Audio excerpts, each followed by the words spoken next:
Pakistan is nowhere to be found now, ऐसी कुछ international statements और स्पेकुलेशंस आ रही थी 2022 से ऑनवर्ड्स, जब यूएस ने विड्रॉ किया अफगानिस्तान से। तो इंटरनेशनल कम्युनिटी और इंटरनेशनल मीडिया में ये समझा जा रहा था कि अब पाकिस्तान तो कभी रेलिवेंट रहेगा ही नहीं, क्योंकि पाकिस्तान तो तब तक रेलिवेंट था जब के तक यूएस यहाँ पे मौजूद था। लेकिन पिछले 6 मंथ से या उससे ज़्यादा से हम कुछ ऑपोजिट इंटरनेशनल डायनेमिक्स देख रहे हैं। और वो क्या कि पाकिस्तान रिलेटिवली इंपॉर्टेंट होता जा रहा है, इतना इम्पोर्टेंट होता जा रहा है कि हर इंटरनेशनल कम्युनिटी की कॉन्फ्रेंस में, हर इंटरनेशनल मीटिंग में पाकिस्तान का नाम आ रहा है, और पाकिस्तान की तरफ कुछ विजिट्स भी आ रहे हैं, इन्वेस्टर्स यहाँ पे इन्वेस्ट करना चाह रहे हैं। तो अचानक से इतनी इंपॉर्टेंस क्यों? वन रीज़न कुड बी कि माई क्राइसिस में हमने जो अपना मिलिट्री मसल दिखाया दुनिया को, उससे जो साउथ एशिया रीजन की जो डेफिनेशन है फॉर द इंटरनेशनल कम्युनिटी वो काफ़ी ऑल्टर हो गई है, वो काफ़ी चेंज हो गई है। लेकिन इसके अलावा क्रिटिकल अर्थ मिनरल्स, जिन्हें रेयर अर्थ एलिमेंट्स भी कहा जाता है, REE, आपको याद होगा मैंने अपनी लास्ट वीडियो में जब अफगानिस्तान की रिकग्निशन की बात की थी फ्रॉम द रशिया, तो one of the reason is this critical earth minerals. ये रिसोर्सेज जो कि $3 ट्रिलियन वर्थ पाए जा रहे हैं अफगानिस्तान में, इनको टारगेट करने के लिए Russia is coming in the region. ये अनटैप्ड रिसोर्सेज हैं, इनको एक्सेस करने के लिए China and Russia are ready to explore Afghanistan, जहाँ पे अब यूएस का इंटरेस्ट जो है वो रिलेटिवली कम है। लेकिन US is a big player in the battle field always. तो अब यहाँ पे देख रहे हैं हम कि पाकिस्तान को वो एक्सेस करने की कोशिश कर रहा है, particularly with the aim of these critical earth minerals. और अगर मैं कंपैरिजन करूं अफगानिस्तान को और पाकिस्तान को, जहां पे अफगानिस्तान में $3 ट्रिलियन वर्थ रिसोर्सेज की मैंने बात की है, तो पाकिस्तान में वही रिसोर्सेज ज्यादा वैरायटी में $60 ट्रिलियन वर्थ पाए जा रहे हैं। तो यू नोटिस द डिफरेंस। सो किन रीजन्स में पाकिस्तान में ये रिसोर्सेज पाए जा रहे हैं? KPK में, बलोचिस्तान में, गिलगित बल्तिस्तान में। सो आप देखें कि ये वो रीजन्स हैं जहाँ पे पिछले कुछ सालों से जो इंस्टेबिलिटी है वो पहले से ज़्यादा हो गई है। इतनी ज़्यादा हो गई है कि डेली हम सोशल मीडिया पे कोई ऐसी खबर देख रहे होते हैं जिसमें बस हाईजैक हो गई, एथनिक राइट्स जो है वो हो रहे हैं, लोगों की आम किलिंग हो रही है। तो ये instability is also plotted to undermine the Pakistan's capability and also the motivation of the international community to come and invest in the region. Therefore, you must understand कि ये international कुछ plans हैं, international कुछ involvements हैं जो इस reason को continuously undermine करने की कोशिश कर रही हैं। सब चीज़ें आपस में कनेक्टेड हैं और ये कनेक्शन में जॉट डाउन करूंगी इस वीडियो में। So be with me till the end. Welcome to task the Ariba show. Rare earth elements, जिन्हें REEs भी कहा जाता है, ये वो रेयर अर्थ मिनरल्स हैं जिनको यूज़ किया जाता है टेक्नोलॉजिकल गैजेट्स की प्रोडक्शन में, उनकी मैन्युफैक्चरिंग में खासकर। तो आपको ये पता है कि हमारी जितने भी गैजेट्स हैं, मोबाइल फ़ोन्स हैं, लैपटॉप्स, आईपैड्स, व्हाटसोएवर, ये मेनली इनकी जो सब प्रोडक्ट्स हैं वो चाइना में बनती हैं, वो चाइना से आती हैं। तो इसके क्या रीज़न है? ये rare earth minerals, 85% of the rare earth minerals of the world are found in China. अब फाउंड इन चाइना का हरगिज़ ये मतलब नहीं है कि वो चाइना में हैं और चाइना में पाए जाते हैं डाउन द अर्थ, नहीं, बल्कि चाइना में वो एक्सप्लोर भी हुए, चाइना ने उसको एक्सट्रैक्ट भी किया और उनको रिफाइन भी किया, और एक लेंथी प्रोसेस से गुजरते हुए उन्हें अपनी फाइनल शेप में भी कन्वर्ट किया। तो ये lengthy process is not easy for countries like Pakistan और Afghanistan, because it needs a lot of effort in form of labour, in form of money, in form of machinery, जो कि हमारी जैसी कंट्रीज लाइक अफगानिस्तान और पाकिस्तान के पास मौजूद नहीं है। तो इसके लिए अफगानिस्तान एंड पाकिस्तान जैसी countries are dependent on powerful countries like China and US, ताकि इन मिनरल्स को एक्सट्रैक्ट किया जाए, मशीनरीज यूज़ की जाए, लेबर यूज़ की जाए, और वो जो कॉस्ट है वो कंट्रीज पे करें, और कुछ पोर्शन वो रखें और कुछ पोर्शन हमें दें। तो अब चाइना के पास अगर ये 85% अर्थ मिनरल्स हैं और चाइना ने इतनी एडवांसमेंट कर ली है रेयर अर्थ मिनरल्स में, तो US उसके कंपैरिजन में कहाँ खड़ा है? चाइना की ये जो एफर्ट है और ये जो स्ट्रगल है, ये 1990s से हम देखते आ रहे हैं, और इस ड्यूरेशन में वो जापान को, इंडिया को ये रेयर अर्थ एलिमेंट्स जो है वो एक्सपोर्ट करता था। एंड आप देख लें कि एक कंट्री जो कि खुद भी यूज़ कर रहा है और दूसरी कंट्री को एक्सपोर्ट भी कर रहा है, that means it is also a source of money and a source of national power. तो यूएस उसके कंपैरिजन में कहाँ पे है?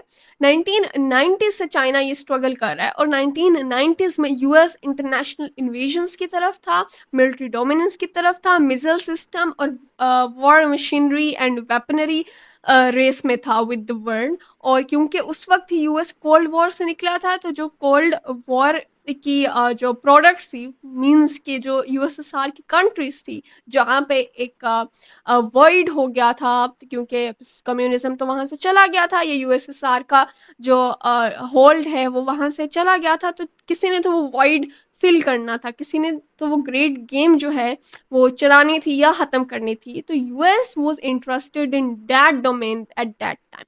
और इस साइड पे चाइना जो है वो अपना फ्यूचर शेप कर रहा था, वो देख रहा था कि इंटरनेशनल जो इम्पोर्टेंस है वो इन द फ्यूचर किन रीजंस की वजह से होगी, टेक्नोलॉजी की वजह से होगी। तो उस टाइम चाइना ने अपना वेयर विदल यूज़ किया, इन चीज़ों पर इन्वेस्ट किया, और ना सिर्फ इन्वेस्ट किया बल्कि इन वेयर अर्थ मिनरल्स को एक्सपोर्ट भी करना स्टार्ट किया, इनकी प्रोडक्ट्स बनाई और फिर इंटरनेशनल ट्रेड रेस में कदम रखा। और अब वो हम ट्रेड वॉर दुनिया में देख रहे हैं, डेमोन्स्ट्रेट कर रहे हैं। चाइना जो है वो ना सिर्फ रेयर अर्थ एलिमेंट्स दुनिया को एक्सपोर्ट कर रहा है, उनको सेल कर रहा है, बल्कि एक इंक्लूसिव एफर्ट के साथ जा रहा है जिसमें वो कंट्रीज़ को इंक्लूड कर रहा है कि उनके अंदर जो रेयर अर्थ मिनरल्स हैं उनकी एक्सट्रैक्शन में, उनकी एक्सप्लोरेशन में, उनके यूसेज में भी चाइना कंट्रीज़ को लेवरेज कर रहा है। फॉर एग्जांपल जो सी पैक है उसके की एलिमेंट्स में से one of the elements is to explore, to use and extract this rare earth elements. अब हम पाकिस्तान की तरफ आते हैं। ये रेयर अर्थ एलिमेंट्स पाकिस्तान में, बलूचिस्तान में, केपीके में, गिलगित बल्तिस्तान में पाए जाते हैं। तो ये वो रीजन्स हैं जो कि क्रिटिकली बहुत ज़्यादा वॉलेटाइल हैं, और इनकी वॉलेटिलिटी पिछले कुछ मंथ से तो ज़्यादा बढ़ती जा रही है। और टेररिज्म और सेपरेटिज्म दो वर्ड्स यहाँ पे यूज़ होते हैं। हम तो टेररिज्म सुनते आ रहे हैं, लेकिन सेपरेटिज्म वो वर्ड है जो कि इंटरनेशनल कॉन्फ्रेंसेस में यूज़ होता है। इंटरनेशनल मीडिया जब इसको रिपोर्ट करता है तो सेपरेटिज्म यूज़ करता है।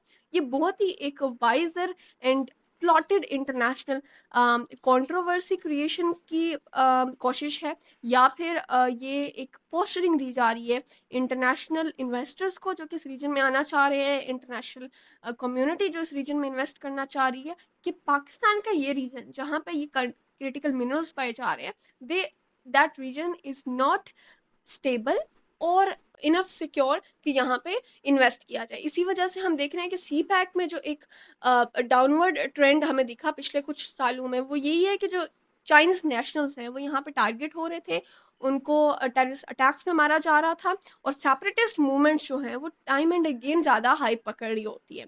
ये एक इंटरनेशनली या इंडिया बैक्ड एक वेल प्लॉटेड सिनेरियो है कि अंडरमाइन किया जाए पाकिस्तान की गवर्नमेंट को as well as international community को, कि वो इस रीजन में इन्वेस्ट ना करे, ताकि ये जो अनटैप्ड रिसोर्सेज हैं पाकिस्तान की, वो पाकिस्तान की नेशनल पावर में या पाकिस्तान की इकोनॉमिक पावर में कन्वर्ट ना हो सकें। इसी तरह की हम रेयर अर्थ एलिमेंट्स की इम्पोर्टेंस हम ग्रीनलैंड की केस स्टडी से भी समझ सकते हैं कि ग्रीनलैंड जो कि एक आइलैंड है, ये डेनमार्क के कंट्रोल में है, लेकिन ट्रम्प जब से पावर में आए हैं तो वो ग्रीनलैंड को कह रहे हैं कि वो उसको बाय कर लेंगे from the Denmark because of the importance of this critical earth minerals जो कि वहाँ पे भी पाए जा रहे हैं। ये रेयर अर्थ मिनरल्स पाकिस्तान के लिए बहुत इंपॉर्टेंस रखते हैं। अफगानिस्तान में तो ये पाए जा रहे हैं, लेकिन अफगानिस्तान में जिस तरह की इंस्टेबिलिटी और जिस तरह का उनका गवर्नेंस सिस्टम लूप होल से बड़ा है, और इंटरनेशनल कम्युनिटी भी काफ़ी हद तक रिस्ट्रेंड है, हेसिटेट है यहाँ पे आने के लिए, स्पेशली द यूएस। तो यहाँ पे उस तरह की एक ग्रेट गेम जो है उसकी इंटेंसिटी कम है कंपेयर टू द पाकिस्तान। लेकिन Pakistan has multiple options, Pakistan has Russia, China, US, European countries जो कि यहाँ पे आना चाह रही हैं। इस वजह से पाकिस्तान को एक फ़ायदा मिल जाता है टू बारगेन। तो पाकिस्तान इन सब ऑप्शंस को देखते हुए, इनको एनालाइज करते हुए अपनी बारगेनिंग पावर को बहुत ही स्ट्रेटेजिकली यूज़ कर सकता है। और पाकिस्तान के लिए इस टाइम पे ये बहुत इंपॉर्टेंट है कि वो अपनी internal political instability as well as जो एथनिक राइट्स हैं या एथनिक इंस्टेबिलिटी हम देख रहे हैं, ये सेपरेटिज्म टेररिज्म की मूवमेंट्स हैं जो कि वेल प्लॉटेड है फ्रॉम द आउटसाइड, इनको टैकल डाउन टेम डाउन करने की कोशिश तो पाकिस्तान कर रहा है। लेकिन अगर इसमें पाकिस्तान सक्सेसफुल हो जाता है तो it would be a huge potential of success for Pakistan, कि ना सिर्फ इंटरनेशनल कम्युनिटी यहाँ पे इन्वेस्ट करेगी और एक्सट्रैक्ट करेगी और उनको फाइनल प्रोडक्ट में कन्वर्ट करेगी, बल्कि कुछ स्ट्रेटेजिक कॉन्ट्रैक्ट से, ऐसे कॉन्ट्रैक्ट से कि इन मिनरल्स को पाकिस्तान सिर्फ इंटरनेशनल कम्युनिटी को लेवरेज करने के लिए यूज़ ना होने दे, बल्कि अपनी एक्सपोर्ट्स में और अपनी नेशनल पावर में as well as economic power में भी इसको कन्वर्ट करें। And that is the need of the time. Pakistan के लिए इस वक्त ये बहुत इंपॉर्टेंट है कि जो इंटरनेशनल कम्युनिटी यहाँ पे आ रही है और जो इन्वेस्टर्स आ रहे हैं एक्सट्रैक्ट करने के लिए और इन मिनरल्स को यूज़ करने के लिए, उनके साथ किस टाइप का कॉन्ट्रैक्ट साइन होता है। क्या वो कॉन्ट्रैक्ट सिर्फ एक पोर्शन पाकिस्तान को देगा, या वो मिनरल्स जो एक्सट्रैक्ट होंगे वो पाकिस्तान खुद भी रखेगा और उनको एक्सपोर्ट करके अपनी नेशनल पावर बढ़ाएगा, अपनी इकोनॉमिक पावर बढ़ाएगा। क्योंकि जब ऐसे मिनरल्स पाकिस्तान के पास होंगे और पाकिस्तान इनको एक्सपोर्ट करेगा तो ना सिर्फ हमारी इकोनॉमी को फ़ायदा होगा, बल्कि जो नेशनल पोस्चरिंग है और इंटरनेशनल इमेज है पाकिस्तान का, वो बहुत ज़्यादा इम्प्रूव होगा to a significant level. And not only the exports increase होने की बात है, बल्कि इन मिनरल्स को अगर पाकिस्तान अपने इंटरनल इंडस्ट्री में यूज़ करेगा, अपने साइंटिस्ट को यूज़ करने का एक्सेस देगा, और पाकिस्तान के अंदर जब एक रेवोल्यूशन आएगा, साइंटिफिक रेवोल्यूशन, एआई रेवोल्यूशन, उनमें मैन्युफैक्चरिंग में और मेकिंग ऑफ प्रोडक्ट्स में जब ये मिनरल्स यूज़ होंगे, तो पाकिस्तान कैन रीच और somehow try wait with a technological giant China, given the importance of these critical earth minerals. So these are the developments that are yet to happen and we'll witness with the upcoming time, and we'll hope for the best कि पाकिस्तान अपने contracts में और अपनी strategic postering में बहुत ही careful रहेगा और leverage करेगा इस बहुत क्रिटिकल अपॉर्चुनिटी को to enhance its international posturing. Thank you for watching me till this very end. I'll see you in next video.